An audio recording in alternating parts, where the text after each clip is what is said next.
Hello and welcome back to Tension of Opposites.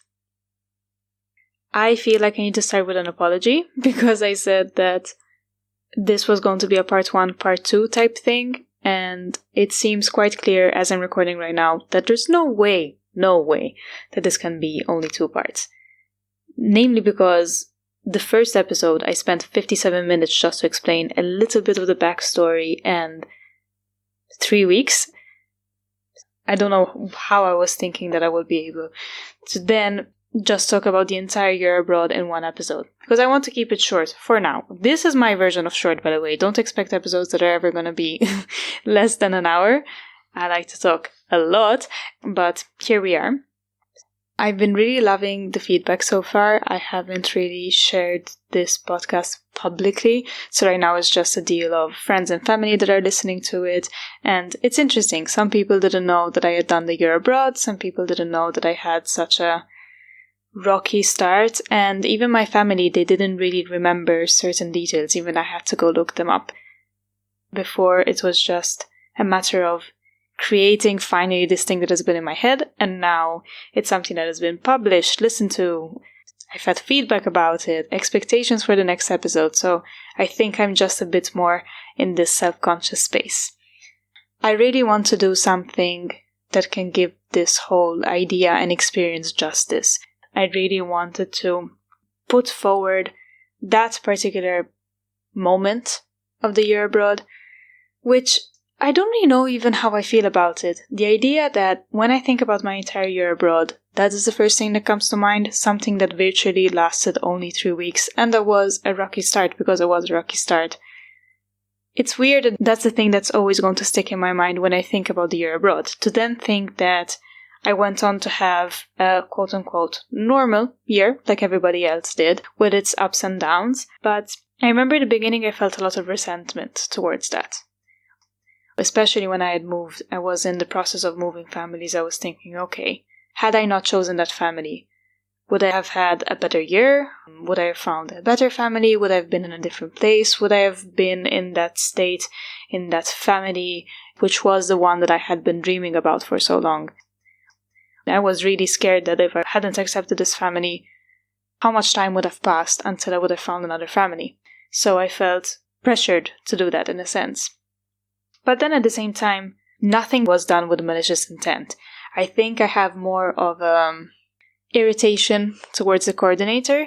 But as for the families, I think they were very naive and put into the situation just as the students are. They were sold the same dream just as the students are. This idea that it was just, oh, okay, you just get a student, you host someone, you have them over, you have an exchange of cultures, it will be amazing, without really realizing that you are going to be the guardian of this person that you do not know, a teenager of all things, and you have to take care of all the administrative stuff, going to school, the medical expenses if something were to happen, and then on top of that, making that person feel part of your family, making them feel welcome. It's a big responsibility, and many times there have been exchange students that ended up in families. And the main idea was like, why did you host me? Because it really does not seem that you're interested in wanting to make me be part of that. I want to make this very clear. At least with my agency, host families are not paid to host students. So there's nothing that they're getting out of this financially. So that makes you even more confused. Like, okay, why are you doing this? And I really sincerely believe that they have been set up for failure, kind of the same way that we did. So at the end of the day, either you have families that have hosted over the years, so they're a bit more experienced. Although, to be honest, I feel a bit iffy about that as well. Both my host families were first-time host families, and I'm glad that that was the case, because it kind of makes it feel a bit more special. Like, I've heard of host families that hosted every single year over I don't know how many years, and I feel like maybe it's just something that gets lost, or there's some comparisons that can be done. Maybe it's just my impression of it. I don't carry any resentment towards them now. I don't think it was necessarily their fault. I think they just really thought that this was a good experience, but they weren't given all the details, and perhaps as a result they didn't realize that maybe that wasn't a good option. How do you manage to summarize such a pivotal year of your life, especially when you're so young? How do you manage to find the balance between obviously presenting a structure of a year, it is a calendar year, and also trying to maintain the spontaneity of this sort of conversation? I really wanted to go back to why I was so obsessed with the States at that point in time. And I think to me it comes from all the culture that I was subconsciously subjecting myself to. So everything that went from Disney Channel and all the TV series, the movies, or MTV, like everything was about America. Had I been 16 years old now, there's such an entirely different perception. But at the time, America sells dreams, it sells optimism, it sells the conviction that anything is possible. There's this belief in one's ability, and you're soaked into it when you're there. You're surrounded by people that objectively do not know you, but for some reason want to cheer you on. They truly believe that you can do it, and that there's this conviction that I feel like in Europe isn't even there. And even if we want to boil it down essentially to the high schools, just from watching Disney Channel when I was a kid, you could see that their experience of high school wasn't something that was just studying, as it was for us. They had all these events around, they just made it as spectacular as possible. Whether it be a graduation party or a pep rally or a game, everything is an excuse to make a big celebration out of it. And that's something that's really cool. So you're ending up in a tiny little town in the middle of nowhere. Maybe if you come from a bigger city, you're doing a lot more things than you would be doing in this little town. And yet, they manage to find ways not to get bored. And they come up with all these weird things and things that would never even cross your mind. And they manage to make it attractive. They manage to sell that to you. And it's the attitude, how they present ambition. Even if you don't necessarily know someone who has been there, that's just like the perception that you get. That if you're there, everything moves a bit faster. You can aim higher. That is unwavering optimism that you feel when you're there and also when you see it from the outside looking in. The Christmas before I went on my first trip to the States, I'd never been there before. I'd been nagging my parents for the longest time, and we ended up doing this family trip, and we went to Washington, D.C. and New York. When my mom told me that we were going to the States for the holidays, I started crying. I cried on the plane. It was very pathetic, but I was so overwhelmed and excited. And I remember when I just got there and we were going to like the hotel from the airport, it was like, this is a bush in America. This is a street in America. This is really America. And obviously seeing it from the perspective of a bigger city and during the holidays, it was just so beautiful and breathtaking. So I was even more excited. But how can I manage to convey that sense to you? Maybe you're a listener that has no interest in the United States, maybe cynical about this ideal that has been sold for so long that everything comes with confidence, but sometimes also arrogant confidence, and also ignorant confidence. Many times they don't even know of any other reality outside of the United States unless they have the ability to travel. I feel like Europeans are always a bit skeptical when it comes to the States, but I wanted to find a way to be able to explain and convey those feelings, especially from the perspective of a 16-year-old going there. I've recently watched La La Land. I feel like that movie is the embodiment of the American dream because it shows these people who are interested in pursuing this goal, and it's all about talking about what their dreams are, and if they work hard enough they can manage, and there's a bit of struggle, but then at the end they manage, and it's in LA, which also I feel has this very different vibe to it. And the movie specifically is divided in 4 parts: winter, summer, spring, and autumn. And so I want to divide mine in 4 parts as well. When you decide to leave for a year abroad, whether it's before you leave or once you get there, for me it was once I got there, they show you this chart of what your year abroad is supposed to be in terms of moments, moods, general. And they divide it into 4 parts. You've got the honeymoon period, culture shock, recovery, and adaptation. The honeymoon period is in the beginning because it's when it seems like everything is amazing and perfect and you're still getting used to it. Everything is new, everything is exciting. In the chart, it's like the highest peak of the curve.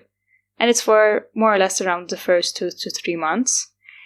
And then there's just like this real sharp plummet, and it just goes down. And this crisis prolongs quite a little bit. It comes right before the holidays, and the holidays make it very hard. That's why also they suggest for you not to go back to your own home country at the time, or to not be visited during the holidays, just because it's a very hard moment. And then that kind of protects for a little while. And I feel like things around, I guess, after the holidays, after the first break, towards February, March, you start to recover. There's a little bit more of an adjustment. And then towards the end, there's an adaptation. And the adaptation, by the way, never even comes close to what the peak of the honeymoon period was. That is the way that they express the year abroad. And I feel it's a very accurate thing. Everyone has their different charts. And you would expect that with the rocky start that I had, my honeymoon period would be different. But I remember moving into the new family feeling like, okay, this is my clean slate. I'm starting all over like nothing has ever happened. And I was so adamant about trying to erase it and pretend that nothing had happened, because it was such a hard moment, and you feel very unlucky. You're like, oh God, of all people, why the hell did this have to happen to me? So given that it had happened on such a short stretch of time, I moved into the new family August 1st. It's like, okay, it's like nothing ever happened. Okay, roll with the punches. New, clean slate, let's go, bye. And now we'll start with part 1. Honeymoon period. Honeymoon period was really, really cool, obviously.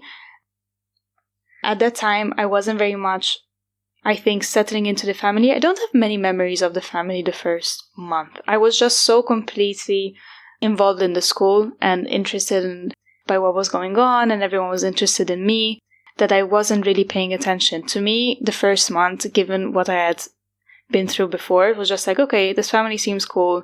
I have an actual room. They're giving me lots of liberty. They seem very nice. Perfect. That's good for me. That's good enough. So with all that had happened before, I didn't really have time to concentrate on the beginning of school. So I really wanted to just redirect my focus entirely on that. The school, as I said in the first episode, was really good. We had no problems. I had found out, sadly, that I had to actually study in order to graduate and to be able to walk. So that is the graduation ceremony. And I was very irritated by that, because that wasn't the idea. But that implied the principal going through all the transcripts of the years of high school prior. And at that point, they had realized that I was missing some classes. So like, for example, I had to make up for math class, and there was like a science class that I had to do online. Other than that, in the States, you have 6 hours, 6 periods, and every day it's the same period. And then you change classes from one semester to the other if you want to. And you have 3 compulsory and 3 electives. The compulsory for me were US history, US government, and English. Then my electives were math, because I had to do math. Then I did ceramics. I didn't even know that was a class, but I was very excited about that. And then I did culinary, because I always wanted to know. I still remember my first day of school. They usually had always like 2 to 4 exchange students every year, so they were used to having exchange students, but no one really knew about us. We had met this one girl, and this girl happened to do cross country, and at that time they suggested look for clubs or for sports. Clubs were quite boring, and so we said, okay, let's try sports. And I am not a sporty person. So I decided to opt for cross-country, because cross-country doesn't really have any impact as a team, like on somebody else. You practice together, but then in the end, you have your own race and your own numbers. So I said, okay, good enough. And I just thought it was a sport, it was going to be okay. Little did I know that it was 3 hours of practice every single day in 45-degree weather. It was 115 degrees at the end of July, beginning of August. So it was quite hot and overwhelming. But the group of people was super cool. It was a gigantic group of kids. And the way that they would support you, like they had no gain and no interest out of it. But then I guess they had figured out that I was the exchange student. They would be calling me out to be like, yes, you got it, you can do it. Just this kind of cheering you on for no apparent reason and not even knowing you. That was really, really cool. And I made some really, really good friends. So that was the sports side. As for the school, my first day of school, I just remember first period, I enrolled in the math, which was assigned to my grade, so 12th grade. I get in, the class was actually really, really small, and clearly the teacher knew the students from the years before. I imagined that it would be like in the movies where they would be like, well, guys, we have this new exchange student joining us today. Her name is Elena. But no, it wasn't like that. No one was aware. They knew that there were some exchange students, but no one was notified on who, especially because there's a big turnover. Many kids move from one place to the other. You always have new students, so it's not like news. I get in, super shy, sit somewhere in the back. Everyone is talking with each other. No one is really acknowledging me because they just assumed that maybe I was just like a new kid from another city or something like that. And I don't really speak. And then the teacher comes in, they start talking, joking, and they go through the syllabus. I did not understand anything of what was in that syllabus. Nothing. Like, it was a level of math that I had never seen before. Like, what the hell is this? And there you don't need to buy books. Like, when you get into the class, you have the books that are like of that specific class because you move.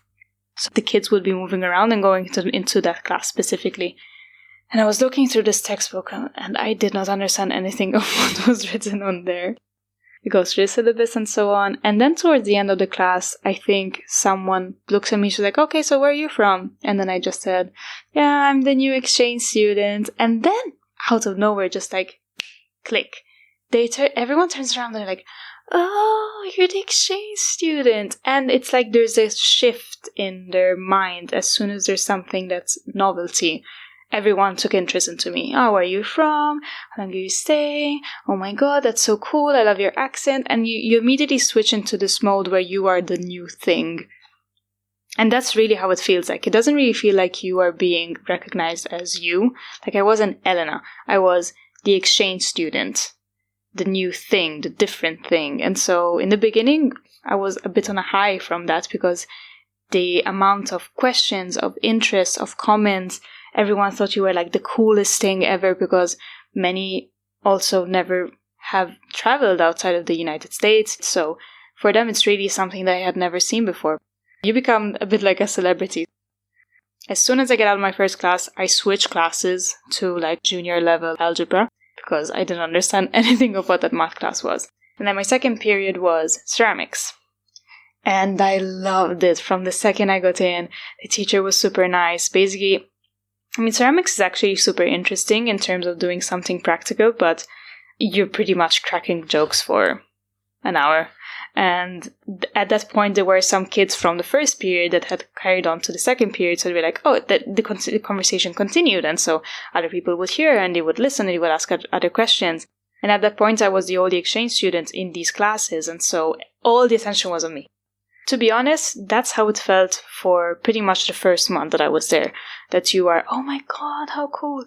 I had this fear that it was going to be like that scene in Mean Girls, where there's a new girl, Katie, that comes from Africa, and then she doesn't really make friends because everyone has their own group, they sit on the old tables, and she ends up having lunch in the bathroom. And I remember watching that before leaving, I was like, oh, that is going to be me. But no, fortunately, the fact that I had friends from the cross-country group was good because I had people to have lunch with, and I would always hang out with them, and also the other exchange students. And then throughout my classes, everyone was very much interested.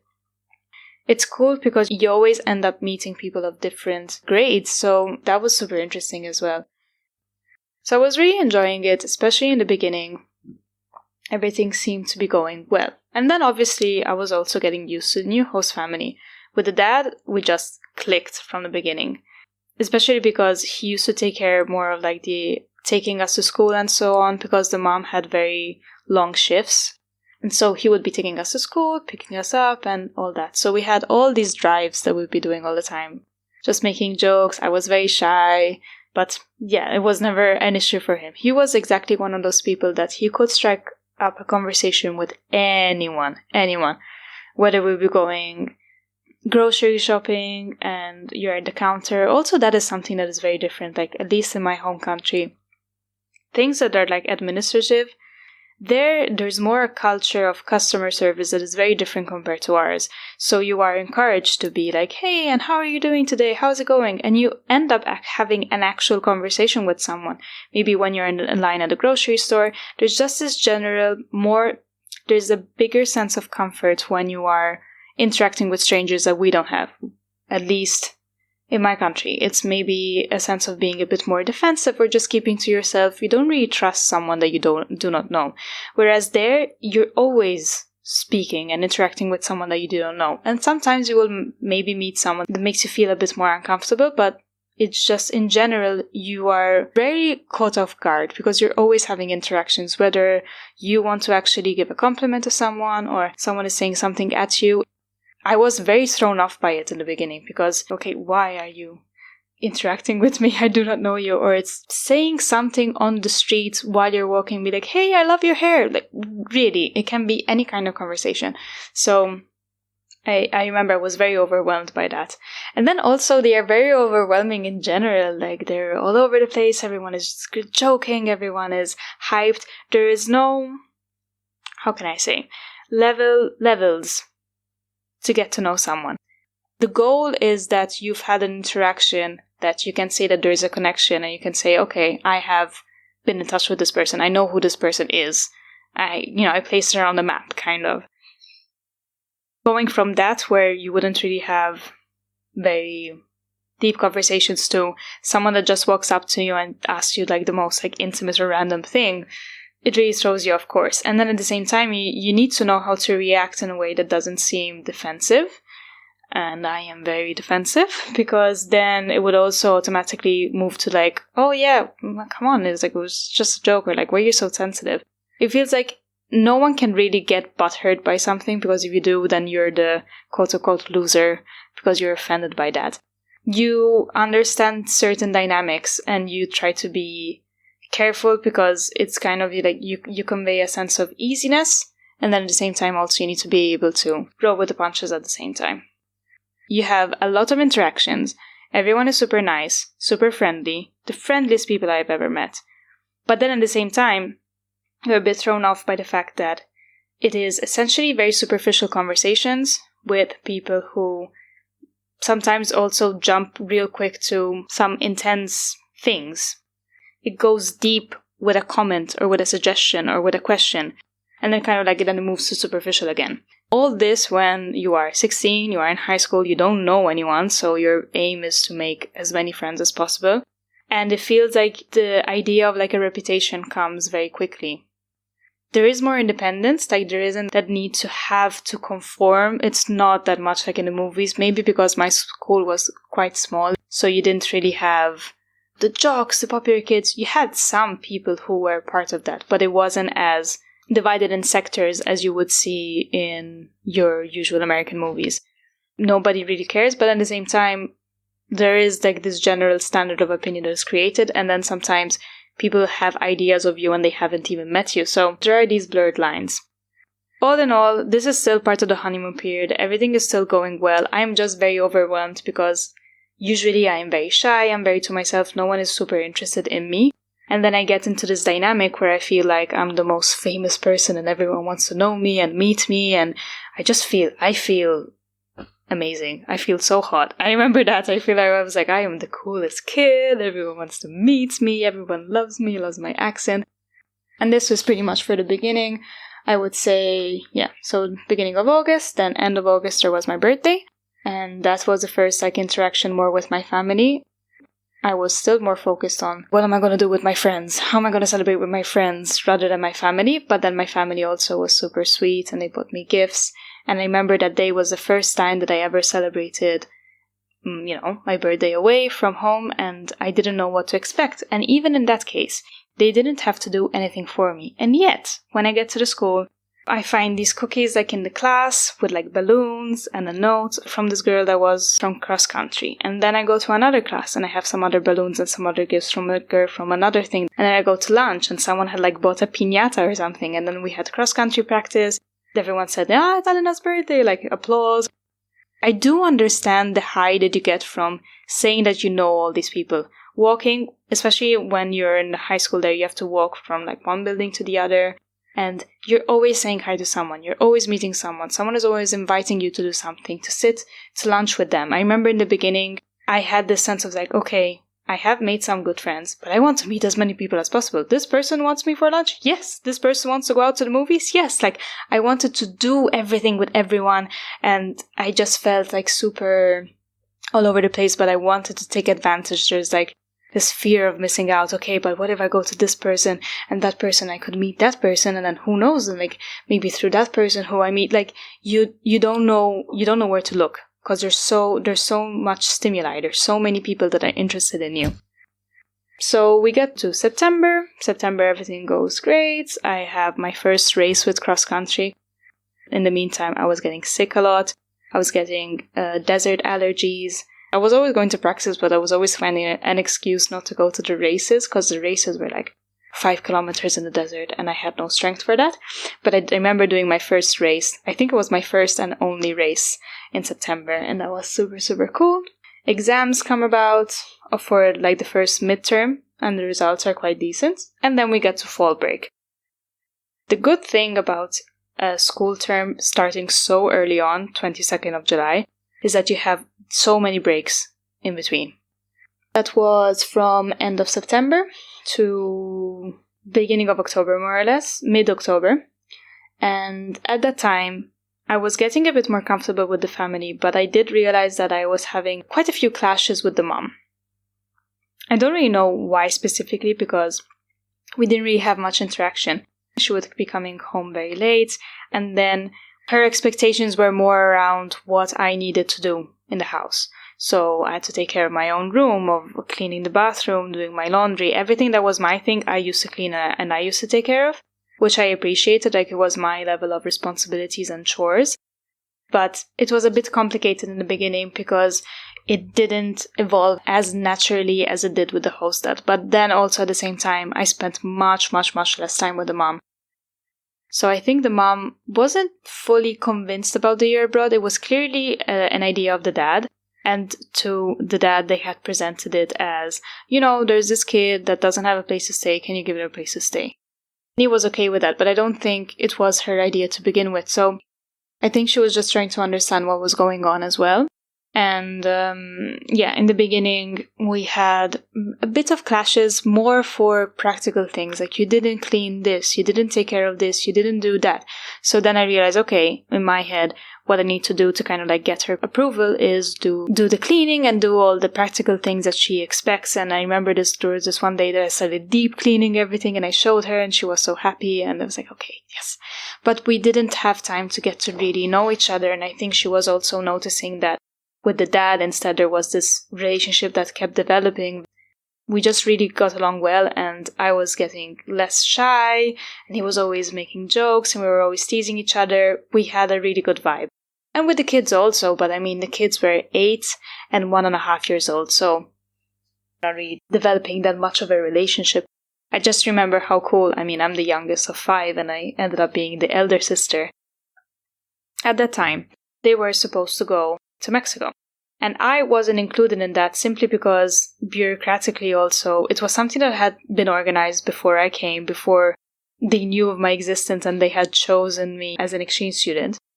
And so for that week that they were going to be away, I was supposed to be going to another exchange student friend of mine, and I was so excited that I was going to do like a slumber party for a week and so on. But from the beginning of my permanence in this host family, many things had changed professionally for the both of them. And my dad at that time, I'm just going to refer to them as dad and mom. My dad had decided to go back to school, so that obviously had an impact on the free time that we had, how we had to arrange for schedules, who would bring whom to school. It was a bit more complicated. And I think given that he had just started school, he had to stay home for a week and he couldn't go down.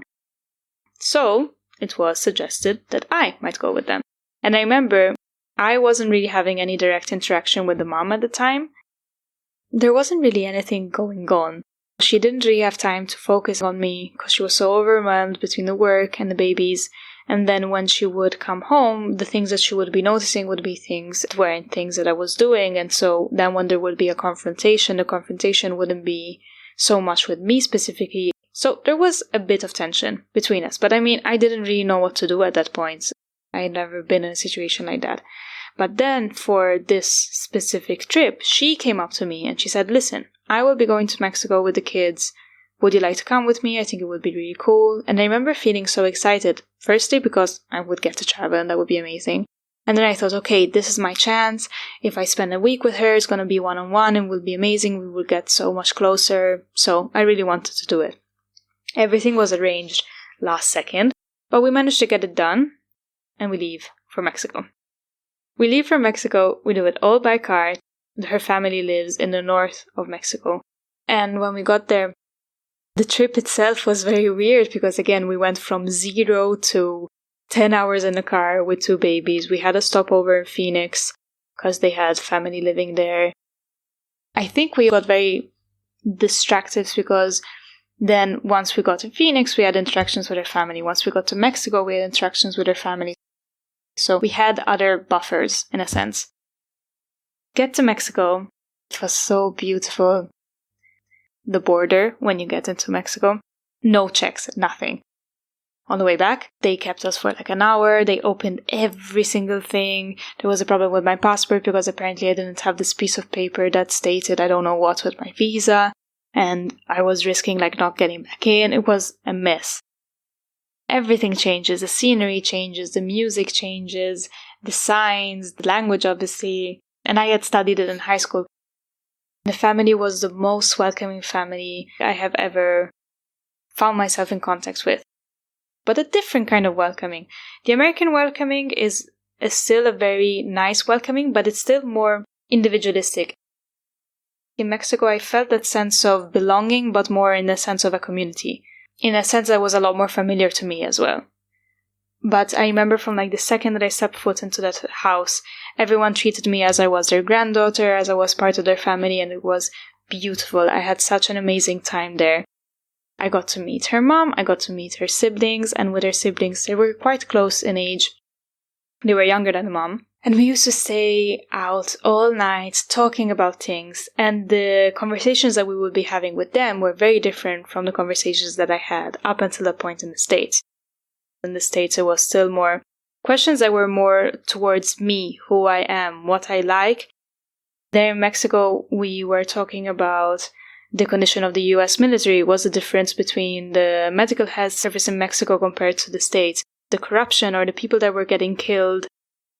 We were talking about very serious topics, and admittedly, I really, really missed that because I feel like then the day-to-day conversations were very superficial compared to that. I had an amazing time. We got to travel a little bit. Being there as the host daughter was different even in terms of the mom. I would see that the more she would be introducing me to her family, the more the family would be interacting with me, and I would like them, and we would get to talk. I could see her, she was having more pride in what she was doing and the fact that she had this student at home and that we were creating this relationship. And I think it really helped a lot. And it was a beautiful, beautiful, beautiful experience. Right after, like this was a very last minute trip as well, we leave for California. It was a wonderful break because on the first part, I got to go to Mexico, I got to meet my mom's family. And then second part, we got to go to California and I got to meet my dad's family because all his family is from Modesto, Stockton, more or less, that's the area. And we go to LA. I had never really had any expectations around LA, but when I got there, it was so intoxicating, but in a good way. The way that people would carry themselves, the attitude, the way that they were dressed, it would scream independence, but then also the energy was very, very captivating. We go to LA, and then in LA, his sister was living there, and I had stayed with the sister, and the sister was a makeup artist, and I was having the time of my life. I was obsessed with makeup at the time as well. She seemed to have it all, like she was just living in LA, and she was taking me around. One thing I have to say that really shifted my perspective, and I think it made me interested, is that the conversations may change in terms of topic, but there would be a genuine interest in knowing you, in meeting you, in knowing what you think. And from the perspective of someone who was, at the time, a 16-year-old, And also in terms of my confidence and what people were interested in my phase of life. I had never experienced that before. Also, I am also the youngest one, so to shift from that to being the youngest, and my parents had already been through all like the important phases 4 times over before me, to that where I'm the elder sister and everything I do for them is the first time. And so automatically they go from 0 to 100 and they have a teenager in her last year of high school, she's going to graduate. For them, everything was big and everyone was interested and everyone wanted to know and see that. And I had just this sense of maturing altogether into a grown woman, into someone who had an opinion and an opinion that someone wanted to listen to. That was a big, big, big difference, which I think had the biggest impact on me. The fact that there was always someone who wanted to talk to me, who wanted to know what I thought, who really valued my input.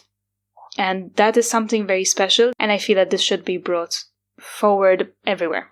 If you manage to give that level of interest to someone at such a young age, to show that their input is valued, that they have inherent value and inherent abilities to be able to achieve everything they want, then you will be able to achieve those kind of results. It's not America for the sake of America. Their value system is different. Sometimes it's better, sometimes it's worse. In this specific case, I feel it's extremely valuable, the fact that you have older people that really believe that you can do things. Your peers really believe that you can do things. There isn't competitiveness, wanting you to achieve the best person and the best version of yourself at whatever stage you are. I was witnessing a different social class, income bracket, whether it be my host family, whether it be the friends that I was with, and I was very privileged and I was not doing that at the time. Everyone had different struggles and still everyone had the same inherent belief and everyone believed that someone could really, really do it. And that is one thing that I have to admit I have not found anywhere else. And it's their strength. It's a really, really good strength. This was the first days. At that point, we get to the day that I still think is the best day of my life. It was the first day that I was at my auntie, I guess, and I have breakfast at her apartment and get ready and she does my makeup and I decide to dress up all fancy. We go to Santa Monica, we drive by the pier, there was these like little roller coasters that I went on with my sister, and then at a certain point there was this concert, this mini concert that was by the pier, and there was a singer that Jason, my dad, was all the time putting on when we were in the car. He was obsessed with Brett Dennen at the time. So everything was pure bliss, a moment, a day, a feeling of constant pure bliss culminates in this moment where we are at Santa Monica Pier. We had just done the whole roller coasters and stuff. We go into this little concert area. Sunset time, Brett Dennen, my family. We listen to him, he's singing Sydney, which was this song that we're singing the entire time. It was a moment of pure felt joy, and I will remember that for the rest of my life. If I could explain one moment that reminds me of the honeymoon period, it would be that precise moment. Over the course of 3 months, I had done all these things at once, and everything was going amazing, and everyone was interested. And then I got to travel, and I got to create this relationship with a family, and it felt like, okay, I had this rocky start, but I am picking it up. After we got to go back home, and then there was also homecoming, and that was also another really, really cool moment because it was my first dance, and we went to Vegas and we bought a dress with my friends, and it was just something you do with your friends. So now we're getting towards the end of October, towards the end of this season. To me, the culture shock period can be associated to when the sporting season had finished. So the sporting season finished end of October, and there I realized that these friends that I had made were friends in this specific circumstance. So as long as we had to do practice and we had to interact with each other, go away on meets, do these races and so on, we would be friends, we would go on, we would hang out. But I could start seeing as the moment was ending, as the season was ending, that everyone was a bit diverting to their own thing. And I couldn't really understand why, because to me it's like the natural course of a friendship is You meet friends, you become closer, and then you subsequently become closer and closer and closer. Okay, the season was finishing, but you were still going to be together. You were going to the same school, doing the same things. Some people would be moving on together to the next sporting season, which I was not going to do because that was already a lot for me. I already knew that I didn't want to do any winter sport. But I remember the specific moment that I was at practice. At a certain point, I just remember it hitting me and be like, oh God, I have to stay here. I have to stay here a year? A year. I don't think it had occurred to me up until the point. I didn't have time to process what I was stepping into, so then by the time I'd gotten there, to me it really felt like I was doing a 2-week trip. And then, it is really culture shock. I don't really know why it is so strong. I'm curious to know if other exchange students had this very, pivotal click where it's like, oh shit, I'm actually staying here this long. But to me it was exactly like that. At a certain point I was just sitting down and practice, and this thought just came and it just hit me. I was like, okay, I'm actually staying an entire year here. And from there we get into the culture shock. The culture shock is a long one. It's a long one because it's a tough part that nobody really talks about, nobody wants to remember, but it is the moment that lasts the longest. And as I said, these moments deserve the acknowledgement because as much as the great moments are great, the challenging moments are the ones that define you. And I would not be the person that I am today had I not done the year abroad. I would not have done the experiences that I have done since had I not done the year abroad. I do understand that it may sound cheesy, but it is 1000% true.